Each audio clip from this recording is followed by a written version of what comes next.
আসসালামু আলাইকুম। আজকে আরেকটি নতুন ভিডিও নিয়ে আসলাম। এটি হচ্ছে আমাদের বাথটব, নতুন সেট আপ দিচ্ছি।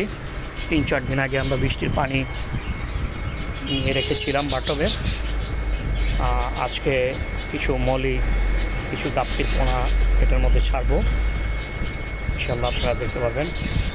আশা করি এখানে ভালোই বড় হবে।